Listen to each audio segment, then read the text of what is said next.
windy, as you can tell, but look, the sky is blue, the sun is out and has been all day. It's very exciting for two reasons, because one, we don't get a lot of sun in England, and two, we get even less up north. So very exciting. I have taken advantage of today being a special day, which is water turning on day.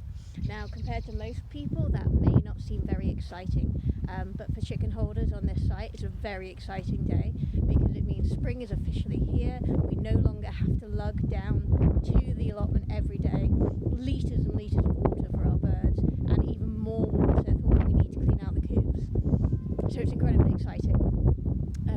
Every year I say to myself, I will sort out my water butts. I will. And then I can have a supply of fresh rainwater, at the very least to clean out the coops. And every year, this time of year, I promise myself I will do that. And I've never yet done it, nearly 8 years. But this year will be the year. It will happen. I will do it. I need to get new covers, I think, for my water butts to keep it clean. So yes, it's a very exciting day. The chickens have been cleaned out. I rotated the little weed destroyers, run round. I dug over the soil. The poor birds, they're still stuck in. It's still flocked down. We have no idea when DEFRA, who are our regulating agency, are going to let them out. They're currently going stir crazy. They've had about 16 weeks, 4 months inside without being able to roam. Who knows? In the shops tomorrow, there's going to be no such thing as free range eggs anymore, because they spent 16 weeks inside and therefore they can no longer be called free range but barn raised, or some such term. So yes, I am very grateful that we do have chickens, because the cost of food with the war in Ukraine is going to go high, and the safety net here is that we have our own eggs and we can grow our own food, assuming the plot doesn't flood as it usually does. And it just means that we can cushion ourselves slightly, not completely, but slightly, from the rising costs of food.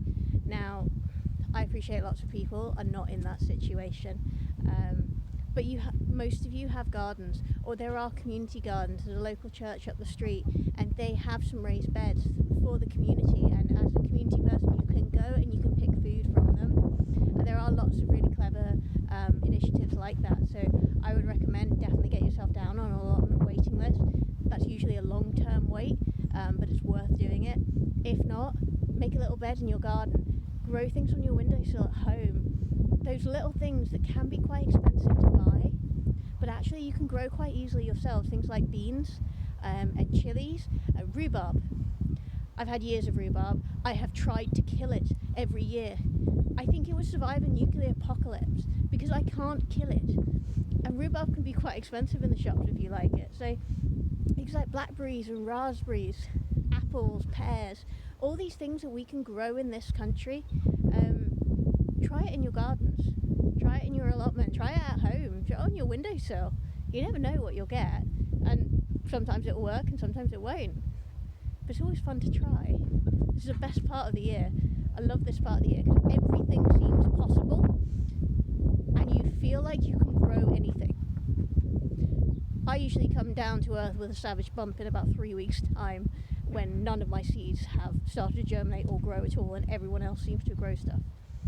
But for now, I could grow anything, and anything would work, and the sun is out, and the sky is blue, and the water is on, and it's spring, and the chickens hopefully will get let out soon.